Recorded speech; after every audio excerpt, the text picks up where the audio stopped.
Hello বন্ধুরা, আসসালামু আলাইকুম। আশা করি সবাই ভালো আছেন। আজকে আমি আপনাদেরকে দেখাবো সম্পূর্ণ নতুন একটি রেসিপি। আর এই রেসিপিটা আপনারা দেখে খুব সহজে আপনারা তৈরি করতে পারবেন কেএফসির মতো ফ্রাইড চিকেন। ভিন্ন স্বাদে, ভিন্ন টেস্টে সৌদি আরবের আলফা চিকেনের মতো টেস্ট পাবেন। তো আশা করছি ভিডিওটা সবাই না টেনে কন্টিনিউ করবেন, তাহলে কিন্তু পুরো রেসিপিটা আপনারা শিখতে পারবেন। প্রথমে আমি একটা রসুন নিয়েছি।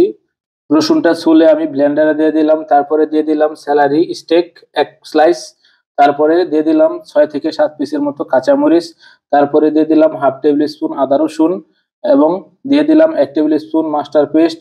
আর এখন দিয়ে দিব 1.5 টেবিল স্পুন পরিমাণ লেবুর। তো লেবুর রসটা দিয়ে দিলাম। এবারে দিয়ে দিচ্ছি পরিমাণ মতো লবণ, দিয়ে দিচ্ছি হাফ টেবিল স্পুন পরিমাণ লবণ দিয়ে দিলাম। এবারে দিয়ে দিচ্ছি সুগার 1 টেবিল স্পুন পরিমাণ, চিকেন পাউডার দিয়ে দিলাম 1 টেবিল স্পুন পরিমাণ, হোয়াইট পেপার দিয়ে দিলাম হাফ টেবিল স্পুন পরিমাণ এবং সয়া সস দিয়ে দিলাম 1.5 টেবিল স্পুন পরিমাণ। দিয়ে দিলাম অল্প একটু ধনিয়া পাতা। তো বন্ধুরা, মোটামুটি সব ধরনের স্পাইস কিন্তু আমার দেওয়া হয়ে গিয়েছে। তো এবারে আমি এটাকে সয়াবিন তেল দিয়ে, অল্প একটু সয়াবিন তেল দিয়ে ব্লেন্ড করে নিব ভালোভাবে। ব্লেন্ড করে কিন্তু সুন্দর একটা পেস্ট করে নিয়েছি। পেস্টের শাইনিংটা কিন্তু খুবই ভালো এসেছে, ফিনিশিংটা। তো আপনারা ঠিক এভাবেই ফিনিশিংটা করে নেবেন, তাহলে আপনাদের মশলার টেস্টটা অনেক ভালো হবে।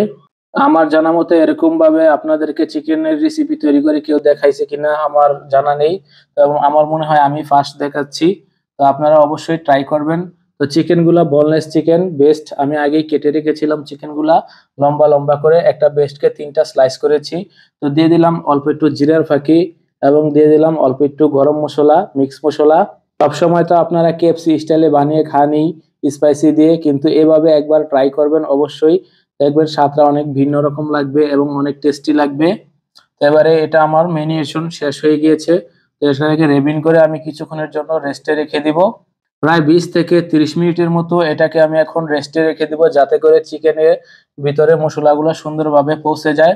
তো 30 মিনিট পরে কিন্তু র্যাপিংটা খুলে আমি এবারে চিকেনগুলা দেখে নিচ্ছি কি অবস্থা।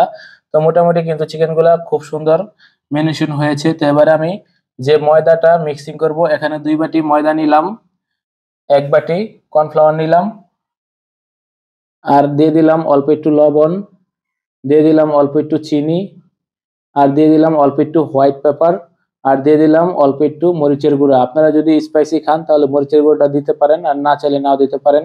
তো সবকিছু দিয়ে কিন্তু কর্নফ্লাওয়ার আর ময়দাটা আমি ভালোভাবে মিক্সিং করে নিচ্ছি।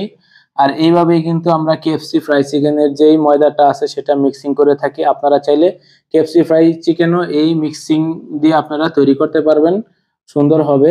তো চিকেনগুলো আমি একটা একটা করে কিন্তু ময়দার ভিতরে দিয়ে দিচ্ছি। মোটামুটি সবগুলো চিকেন আমার দেওয়া হয়ে গিয়েছে। তো এবারে আমি আলতোভাবে নরম হাতে এটাকে মিক্স করব। বেশি চাপাচাপি করব না, জাস্ট মিক্সিং করবেন, তাহলে কিন্তু আপনাদের ক্রিস্পিগুলো অনেক সুন্দর হবে। বেশি চাপাচাপি করলে কিন্তু ক্রিস্পিগুলো ভেঙে যায়। তো আমি দেখতে পাচ্ছেন খুব আলতো হাতে হাতে খালি শুধু মিক্স করতেছি। আর এবারে আমি চিকেনগুলা একটা স্টিনারে, প্লাস্টিকের একটা স্টিনারে জালি বলে নিয়ে নিচ্ছি। এগুলো আমি একটা একটা করে জালি বলে বসিয়ে দিচ্ছি। তো মোটামুটি সবগুলা চিকেন কিন্তু আমার নেওয়া হয়ে গিয়েছে। তো এবারে কিছুক্ষণের জন্য আমি এগুলা পানিতে আহ, ডুবিয়ে রাখবো।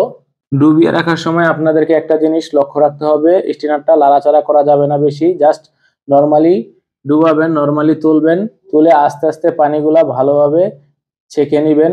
চিকেনে যাতে কোনো পানি না থাকে সে পানিগুলো আস্তে আস্তে নাড়া দিয়ে ঝরা দিয়ে নিবেন। তো মোটামুটি আমার কিন্তু চিকেনের পানিগুলা ঝরা হয়ে গিয়েছে। তো এবারে আমি এই চিকেনগুলো আবার একটা একটা করে ময়দার ভিতরে আবার দিয়ে দিব। আর এই পদ্ধতিটা যদি আপনারা অনুসরণ করে তৈরি করেন তাহলে কিন্তু অবশ্যই আপনাদের ফ্রাইড চিকেন গুলা কেএফসি বিএফসি ফ্রাই চিকেনের মতো হবে। তো আমি কিন্তু সবগুলা চিকেন দিয়ে দিয়েছি, দিয়ে কিন্তু আবারও আমি আস্তে আস্তে নরম হাতে মিক্সিং করতেছি। কেএফসি বিএফসি তে কিন্তু এই স্টাইলেই করে থাকে। তো আপনারা চাইলে কিন্তু বাসায় এভাবে করতে পারেন, তাহলে কিন্তু আপনাদের চিকেন গুলা কেএফসি এবং বিএফসি ফ্রাই চিকেনের মতো হবে। আর আমি আপনাদেরকে যে রেসিপিটা দেখাচ্ছি এই রেসিপিটা কিন্তু আপনারা খুব শর্ট ইনগ্রেডিয়েন্টস দিয়ে কিন্তু তৈরি করতে পারবেন। তো মোটামুটি দেখেন আমার চিকেনগুলো কত ক্রিস্পি হয়েছে। তো আমি এখন তেলে ফ্রাই করে নিব। সয়াবিন তেলের ভিতরে আমি আগে থেকে হিট করে রেখেছিলাম কড়াইটা। তো এবারে 2 পিস করে কিন্তু আমি ছেড়ে দিচ্ছি, একটা একটা করে কিন্তু চিকেনগুলো ছেড়ে দিচ্ছি। তো মোটামুটি মিডিয়াম হিটে কিন্তু আমি চিকেনগুলা মিডিয়াম হাই হিটে চিকেনগুলা ফ্রাই করতেছি। তো আপনারা 5 থেকে 6 মিনিটের মতো চিকেনগুলা ফ্রাই করবেন, যেহেতু এগুলা ছোট সাইজ। আর যদি আপনারা একটু বড় সাইজ নেন তাহলে 8 থেকে 10 মিনিটের মতো ফ্রাই করবেন। তো দেখেন আমার চিকেনগুলা কিন্তু ফ্রাই হয়ে গিয়েছে, তো কতটা ক্রিস্পি হয়েছে এবং কতটা সুন্দর লাগছে দেখতে। তো বন্ধুরা, সবকিছু মিলিয়ে আমার এই রেসিপিটা আপনাদের কাছে কেমন লেগেছে অবশ্যই কমেন্টে জানিয়ে দিবেন। আর ভবিষ্যতে আপনারা নতুন নতুন কি ধরনের রেসিপি চান সেটাও আমাকে জানাবেন। ইনশাল্লাহ আমি আপনাদের কমেন্টের অনুযায়ী কিন্তু নতুন নতুন রেসিপিগুলো নিয়ে আসি। এই রেসিপিটা কিন্তু আমি সম্পূর্ণ ভিন্নভাবে আপনাদেরকে দেখানোর চেষ্টা করেছি। আশা করছি আপনারা সবাই শর্টকাটে বাসায় তৈরি করে এই চিকেনটা উপভোগ করতে পারবেন। তো অবশ্যই আমি এবারে একটু টেস্ট করে নিচ্ছি, দেখতেছি চিকেনটা কেমন হয়েছে। তো মোটামুটি ভালোই হয়েছে, আমার কাছে খুবই ভালো লেগেছে। তো আশা করছি আপনারা বাসায় ট্রাই করবেন, এরকম সুন্দরভাবে প্রেজেন্ট করবেন চিকেনটা বাসার জন্য। আর বাচ্চারা কিন্তু আসলে এই চিকেনগুলো অনেক পছন্দ করে। সবাই ভালো